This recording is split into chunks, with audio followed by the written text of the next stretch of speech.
con el ingeniero Alejandro Rodríguez, a quien le agradecemos mucho tiempo para esta breve charla. Inge, pues una voz autorizada por tantas décadas dentro del fútbol, ingeniero, en estos últimos tiempos tan cambiantes en todas las estructuras de nuestro balompié.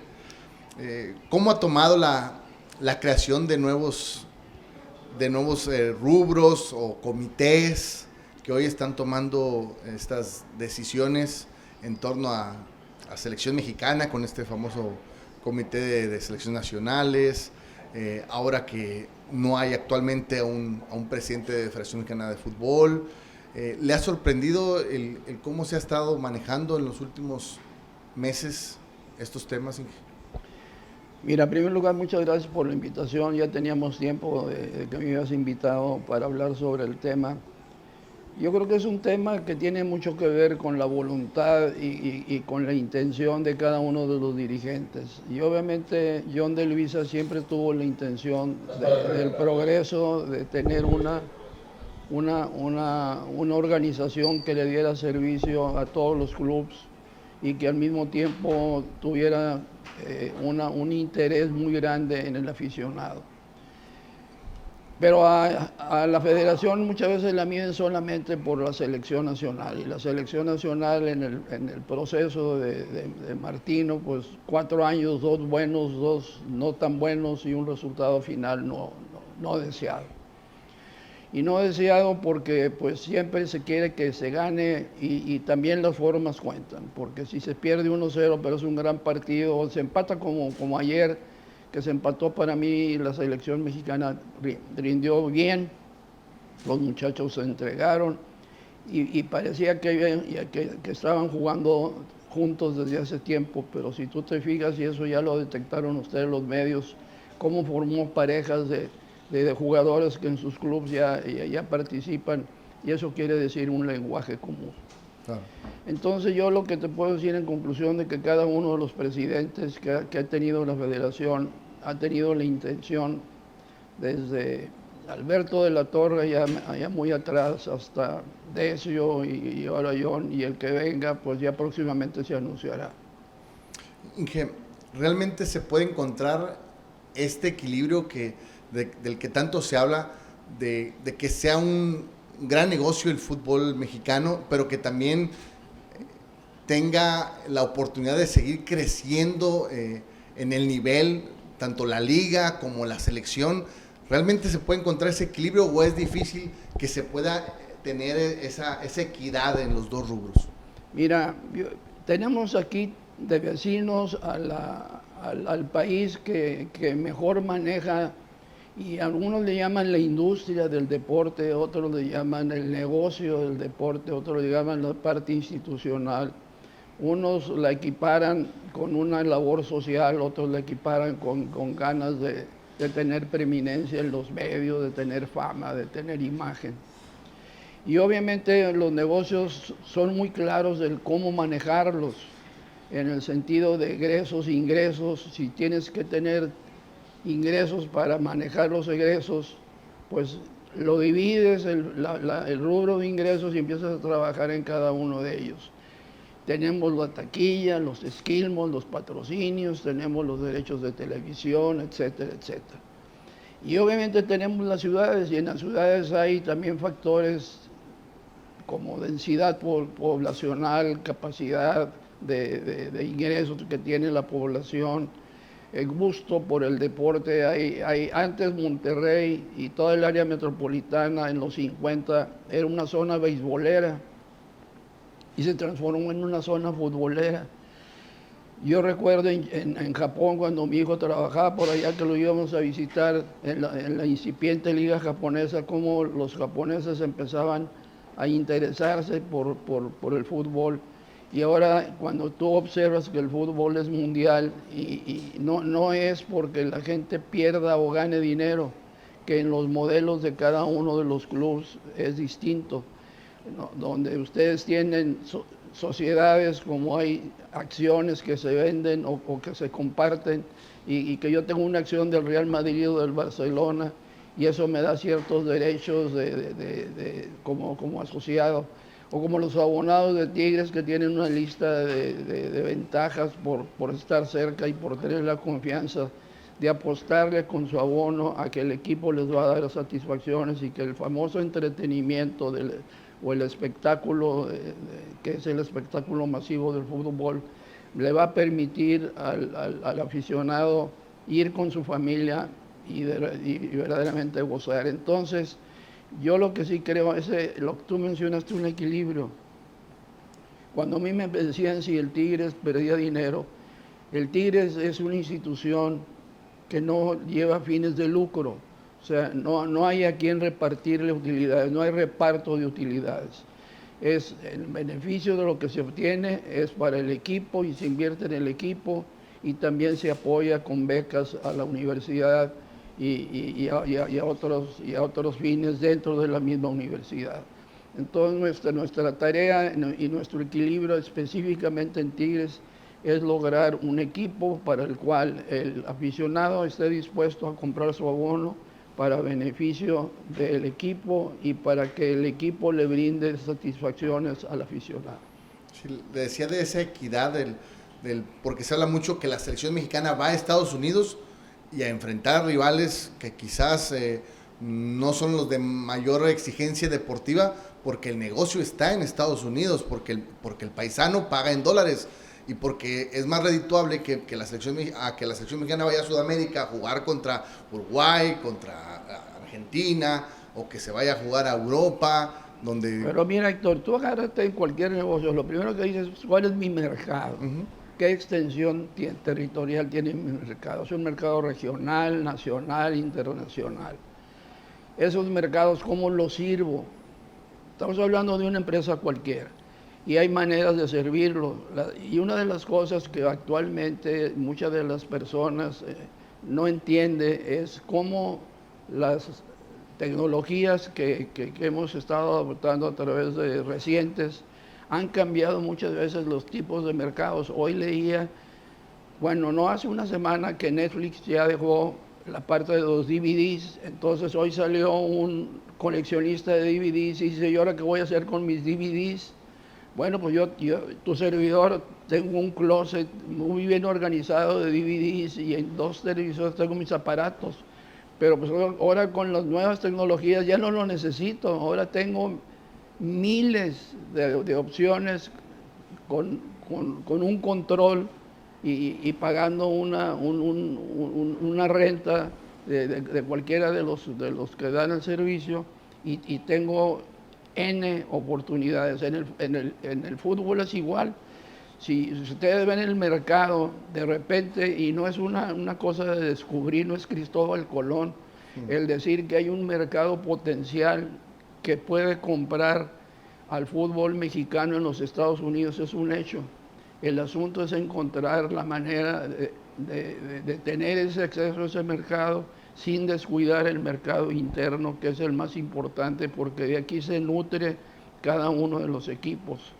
Entonces, la federación ha tratado en una forma, creo, eficiente de buscar en los calendarios la manera de poder cumplir con el torneo local y poder cumplir con torneos o con juegos de exhibición o de invitación en los cuales ese mercado de los 30 a 40 millones, ya no sé cuántos mexicanos, pero hay que agregarle todos los centroamericanos y los suramericanos que viven en los Estados Unidos y que también les gusta el fútbol.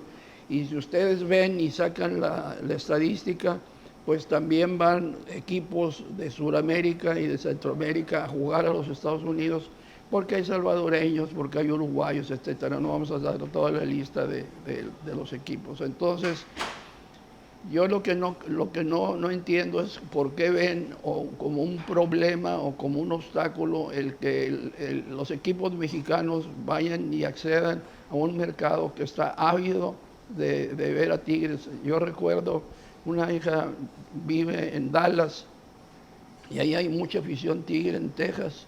Entonces yo un día andaba por allá en un centro comercial y me detectaron y empezamos a platicar y hasta me invitaron a una peña que ellos tenían por allá y te das cuenta de la efervescencia que existe tanto para Tigres como para Rayados, como para América, como para el Guadalajara. Entonces, hay que ponerle atención a las dos cosas sin que afecte, porque luego entra otro tema, el tema deportivo, que si es mejor ir a jugar contra equipos del MLS que están subiendo en calidad o contra equipos de la Libertadores. Yo siempre peleé mejor la Libertadores, pero arréglenme el calendario.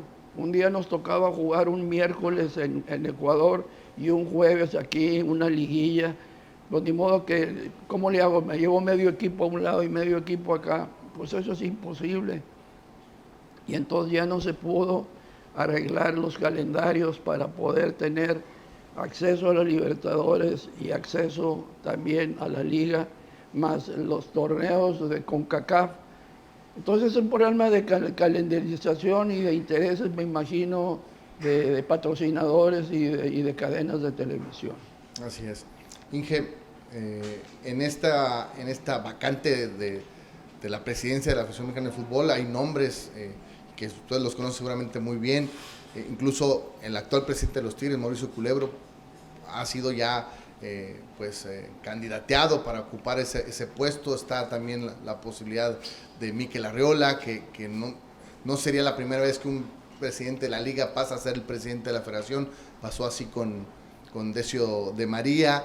¿Qué tan cauteloso tendría que ser los dueños del balompié? Llámale la asamblea, la asamblea de mayo, para elegir el perfil correcto para este puesto? Mira, yo siempre he querido que los que se sientan candidatos se expresen, salgan a la luz y se identifiquen para poder juzgar, que los demás equipos los juzguen. Yo creo que yo ya tengo 5 años ya de no ir a las reuniones de dueños o de presidentes de la federación. Yo lo que sí es que cada vez más la responsabilidad que adquiere el presidente de la federación en cuanto a la estructura y en cuanto al compromiso de ir a otro nivel en el fútbol mexicano. Yo creo que ya nos merecemos tener un poquito más de constancia, coherencia y consistencia en muchos de los programas. Yo recuerdo que una de las cosas que más defendía era tener un buen sistema de escauteo, de detección de talentos, no solamente en México, sino en los Estados Unidos y en otros lados, donde existan compatriotas que tengan habilidades y talento para ser detectados y luego desarrollados. La segunda parte es tener una formación integral, porque de repente encontramos, y ustedes saben, y aquí nos podemos quedar horas hablando, de jugadores que tienen mucha habilidad, inclusive hasta características físicas importantes, pero tienen una vida muy desordenada en lo personal y en lo familiar, que no les permite tener el grado de atleta que se requiere en el fútbol moderno. En el juego de ayer vimos cómo la parte de velocidad, intensidad física, etcétera, no tanto de voluntad, porque yo creo que todos le ponen voluntad, nomás que unos tienen una voluntad, pero tienen un límite o en su parte física o en su parte de resistencia. Te aguantan 20, 30 minutos, pero no aguantan los 90. O tienen altas y bajas dentro de un mismo lapso de tiempo por razones mentales o por razones físicas. La parte siguiente es organizar bien la parte amateur para que de ahí, entre los famosos torneos de los barrios y los torneos universitarios, empiecen a haber interés por los organizadores de producir talento. Siempre ha sido porque un país como Uruguay, con una población tan pequeña, produce tanto, pues porque están organizados. Y yo creo que ahorita me decían los candidatos que hay, los mencionaste a varios de ellos, yo creo que todos tienen méritos para lograr y tienes que preguntarles a ellos primero si quieren, ¿verdad? Porque de repente se ha encontrado gente que tiene habilidades y capacidades, pero que no quiere entrarle al toro, porque el toro no está fácil, y más con lo expuesto que está a los resultados. De repente la crítica se vuelve muy resultadística. Yo he estado siguiendo desde que el señor Diego Coca tomó el cargo, pues casi están esperando que el proceso no inicie, porque el proceso, si acaso quieren que lo exponga, pues tiene mucho que ver también con los medios que se tienen para poder empezar a buscar jóvenes con una edad X para que lleguen al Mundial y ella ya lo declaró. Yo lo que necesito es que lleguen al Mundial en el mejor estado posible, y eso lo tiene que detectar desde el punto de vista físico, mental, anímico, familiar inclusive, yo me diría hasta lo familiar, para ver de qué están hechos desde el punto de vista de compromiso y de situación personal para poder tener el grado de presión que existe, no solamente en su equipo, sino en la selección nacional. Pero eso de Diego Coca no fue una presión añadida, el cómo se dio el proceso de selección del entrenador, que fue hasta medio turbio, porque de pronto se subió a la última hora. Bueno, yo nomás lo que sí sé es que ahí en ese grupo de 5 faltaron Tigres y Rayados. ¿Por qué? Pues porque tenemos los dos equipos, yo creo que una historia de tener buenas estructuras, de tener un profesionalismo que ha rendido tanto para un club como para el otro, y que estoy seguro de que, ya sin mencionar nombres en específico, pero de ambos lados, gente capaz para poder opinar y para poder servir en el sentido del mediano y largo plazo, porque yo creo que el corto plazo se tenía que tener una solución a corto plazo. O sea, sí hubo críticas, porque desde que se terminó el Mundial hasta que se decidieron por el comité, que yo sinceramente no supe cuál fue la mecánica con la cual se seleccionó a dicho comité, si hubo una reunión o no hubo una reunión, ustedes lo deben de saber mejor que yo, pero debe de haber venido de alguna autoridad competente, o sea, una autoridad reconocida, ya sea una asamblea, una junta de emergencia, una junta extraordinaria, en cómo se escogieron a dichos miembros de dicho comité, que son personas muy respetables, yo los conozco a todos y sé que desean tener el mayor de los éxitos. Nadie le gusta fracasar, y más fracasar debajo de una lupa que ponen los aficionados a través de los medios de comunicación, porque pues el fútbol no solamente se consume aquí en el norte, también en el centro, en el occidente y en todos lados. Es de un consumo casi enfermizo, y se vuelven personajes, ya sea para bien o para mal.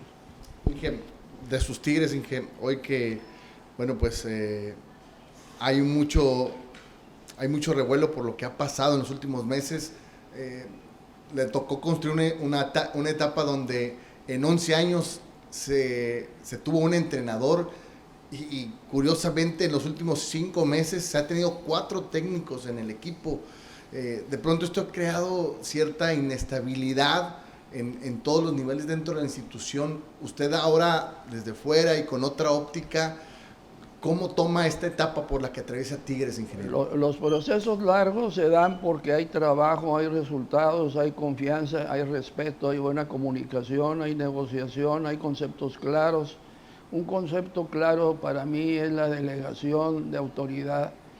Muchas veces se criticaba de que Ricardo Ferretti tenía toda la libertad del mundo. No, tenía una delegación de autoridad muy específica, muy clara, muy precisa. Había un presupuesto que se manejaba, había reuniones continuas, semanales, había exigencia en los resultados, había exigencia en el trabajo, y había resultados. De repente también hubo épocas en que el trabajo estaba, el equipo no jugaba nada mal, pero el resultado no se daba. Entonces, para poder juzgar, se tiene uno que verdaderamente decir qué objetivos te estoy planteando, qué retos te estoy ofreciendo, pero qué recursos te estoy dando.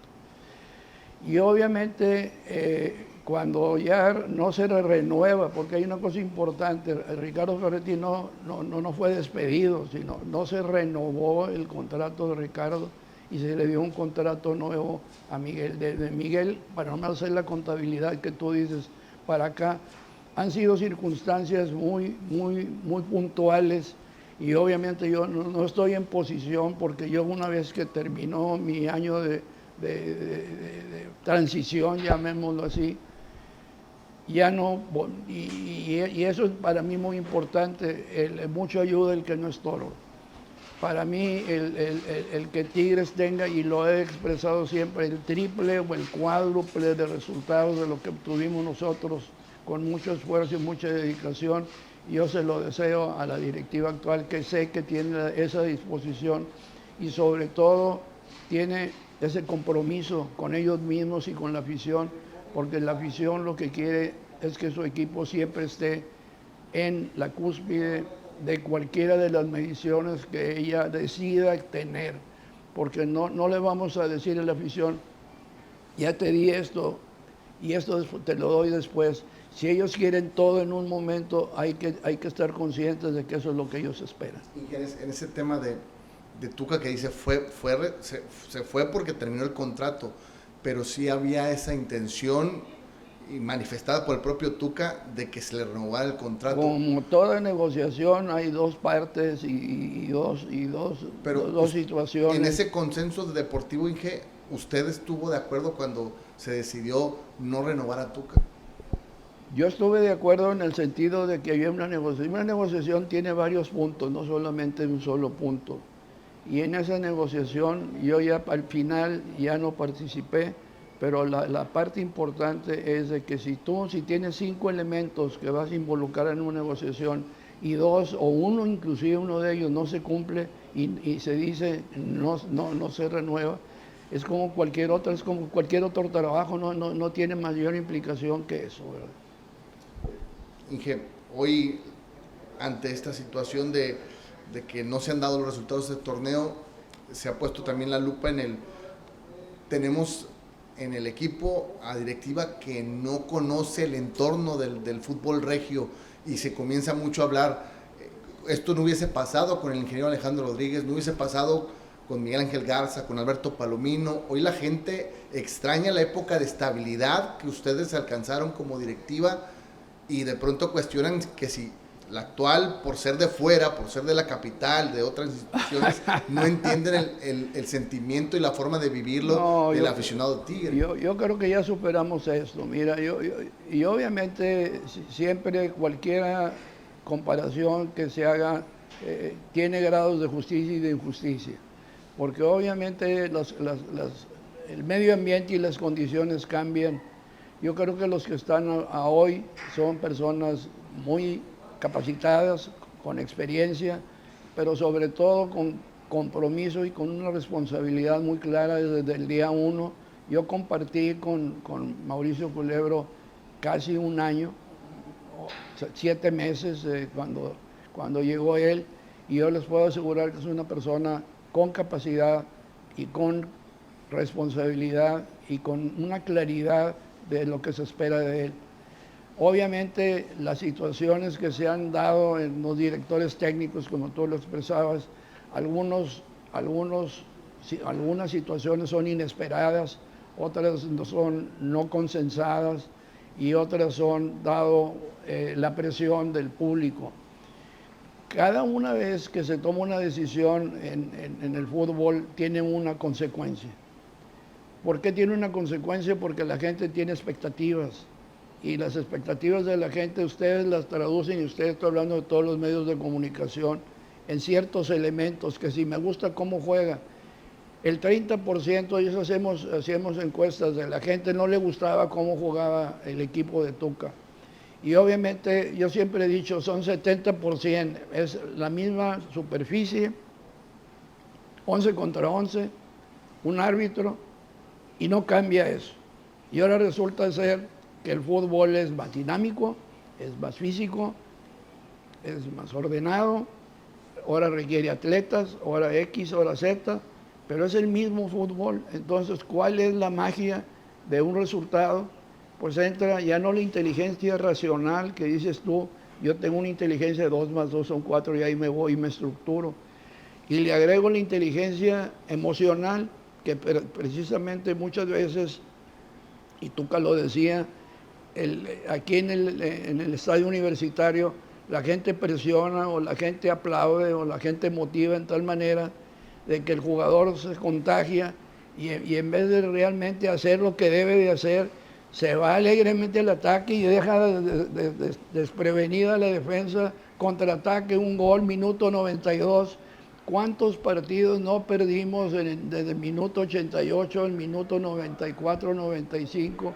Yo me recuerdo más de 10 y decíamos, ¿cómo es posible que el equipo con esa capacidad que tiene profesional no tenga la tingencia de decir, yo he hecho la pelota a la tribuna o me la paso de un lugar a otro sin tener la necesidad de agradar a la tribuna? Porque si más de 10 o 15 pases que se oye en la tribuna, un bu muy bonito, y eso el jugador lo resiente. Entonces, la parte del cómo se juega, qué quieren, y cuando llegó Miguel, que dijo que iban a ser goleadores, y la gente estaba encantada con Miguel, y quedamos 2 veces en muy buena puntuación, pero no se logró el campeonato. Y luego empezaron las situaciones que se dieron, y bueno, me imagino que se tomó la decisión por algo que ellos consideraron serio, no informal. Y de ahí, pues lo que siguió con el señor Diego Coca, y luego con el señor Chima, y luego ahora con Siboldi. Pero no creo que, yo me imagino que ni ustedes en los medios de comunicación van a pretender que esto es una cosa a propósito. Yo creo que cada vez que hay un cambio de esta naturaleza es muy traumático para la organización, y todo lo que se vuelve a acomodar o que se tiene que volver a acomodar es algo que preocupa. ¿Por qué? Porque cómo se acomoda. Yo siempre he dicho que esto es como si fuera no un acertijo, sino un rompecabezas de 500 o de 1000 unidades, donde hay que armarlo. Pero de repente alguien me mueve la mesa y me tira las piezas y hay que volver otra vez a armarlo. Y eso es lo que le ha pasado a Tigres últimamente. Pero yo rápidamente te puedo decir también de que yo leo lo que leo, porque no hablo con los jugadores, nunca fue mi intención, y menos ahora que estoy fuera, hablar con jugadores. Pero yo lo que leo y observo en las entrevistas es que el jugador está consciente de lo que es Tigres, de lo que se espera de Tigres y lo que la afición está hoy en la noche ya esperando de su equipo, ¿no? Por último, Inge, 2 puntos así rápido. Te lo voy a contar, Sí, estos 2 puntos, porque me parece que usted tendrá mucha referencia de lo que ha sido André, porque usted lo trajo a la institución. En los últimos meses se ha cuestionado mucho si André de alguna forma condiciona la forma de juego del equipo, si realmente ya Tigres tendría que irse desprendiendo de esa figura dentro del campo que representa André en muchos sentidos, para hacer un equipo más autónomo, que jugase de una misma forma, esté o no esté André, que bueno, pues acaba de renovar para jugar hasta 2024, 2025 con la institución. Y si mucha gente piensa que Tigres pudiese sufrir ya en estos últimos años de André, el irse desprendiendo de esta figura de lo que es André. En primer lugar, André es muy profesional, es muy consciente de su participación, es muy consciente de su efecto que tiene, no solamente en el equipo, sino en la tribuna, en los medios. Es un tipo que se hizo regiomontano, con mentalidad regiomontana, con compromiso regiomontano.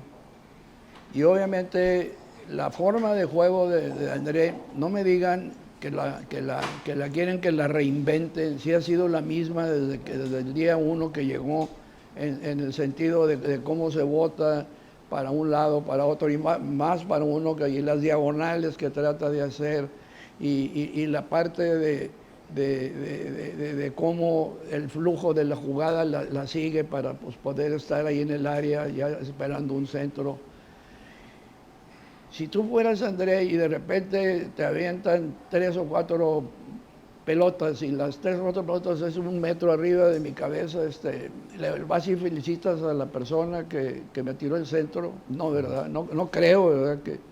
y además el estadio rugiendo, ir perdiendo 1-0 y la parte del juego de conjunto que no se da. ¿Ustedes se acuerdan de Sobis? Supuesto. ¿Por qué nunca le llamó la atención a Andrea Sobis? ¿Por qué decía que era un compañero ideal? Pues porque, o Walter Gaitán nunca se quejó de Irenio, de cómo le ponían los balones para llegar y meter. ¿Por qué fue campeón de goleo? Pues porque había asistencias y porque había flujo de poner delante del marco en ventaja a aquel jugador que tenía un disparo de pierna izquierda o André de pierna derecha. Pero con la inclinación y con la velocidad y con la cadencia del balón al pie. Esto es un arte, el fútbol es un arte y hay que verlo como tal. Si Andrés se desespera porque no recibe lo que él espera recibir, yo creo que es muy humano, pero desde el punto de vista profesional, vamos a hablar de lo físico y de la resistencia. Andrés todavía en minuto 90 todavía anda correteando. Sí. No podemos decir que ya como los toros, ya se fue la lengua y ya no puede ni con su alma, termina fresco. Es más, yo creo que puede jugar 2 partidos. Es igual que Luis Quiñones también, que juega 2 partidos, que necesita un poquito tener la magia que tuvo cuando jugó de Palmeiras, que fue el mejor jugador del juego, Tigres Palmeiras, ahí en el Mundial de Clubes. Pero volviendo a André, yo creo que André mismo, cuando ya no tenga la capacidad y habilidad para estar a la altura de lo que Tigres necesita o de lo que le están pidiendo, el mismo André debe decir, con permiso, ya me voy. Es muy profesional y tiene esa capacidad de aceptar o de rechazar su misma actuación. Su peor crítico es André. Perfecto. La última. En el último punto, ingeniero, ahora sí. Okay. Sobre un día me invitó a comer, pero aquí como a la 1, y a la 1. Inge, por último, pues, ¿hacia dónde ve usted al equipo en esta época que ha habido muchos cambios? Hay la remembranza de las épocas en las que se daban muchos cambios de directrices en la institución. Le tocó a usted cuando tomó a Tigres en una época muy difícil, otra vez con temas porcentuales, con técnicos que los despedían y luego después los volvían a nombrar, broncas en las tribunas, y hay mucha gente que tiene miedo que tantos cambios vayan perdiendo el rumbo que usted y esa directiva anterior marcó y que fue de mucho éxito.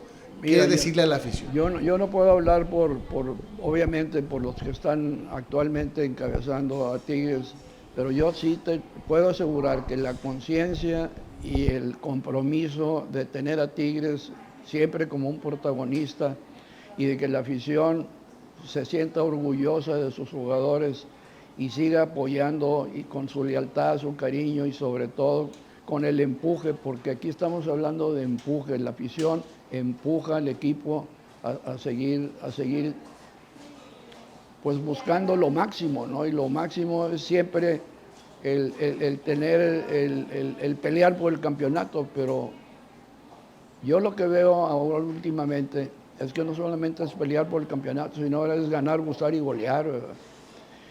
Yo al último, una cosa muy curiosa, dije, los incomparables ya se están volviendo los insaciables, no los lleno con nada, cara, siempre hay que buscar. Y yo creo que la conciencia de las gentes que están manejando hoy Tigres, tanto en la parte de directiva como en la parte deportiva, tienen ese compromiso y no es un comercialito ni un guayabazo.